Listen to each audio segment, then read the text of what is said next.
Hello বন্ধুরা, আপনারা সবাই কেমন আছেন? আশা করি সবাই ভালো আছেন। আমরাও ভালো আছি। আমরা তিনজনেই গেছিলাম আজকে মন্দিরে পুজো দিতে। পঞ্চনন মন্দির ভাটাতে যারা থাকেন তারা অবশ্যই চেনেন।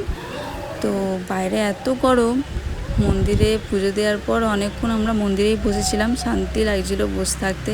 এমনিতেও মন্দিরে গেলে শান্তি লাগে, মনের একটা আলাদাই শান্তি থাকে। তো বসেছিলাম। তারপরে দৃষ্টি বসেছিল, দৃষ্টিও ভালো লাগছিলো, ওকেও মনে আরাম লাগছিলো। বাইরে এত গরম পড়েছে।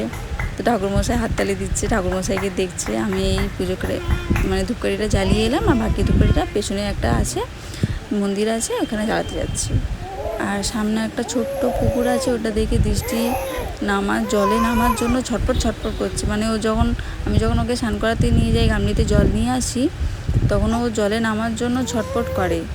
ও জল দেখলে আর নামলে আর উঠতে চায় না। তো ও ওটাই মনে করছে যে জল আছে সামনে, নামবো, ঘাঁটবো, খেলা করব।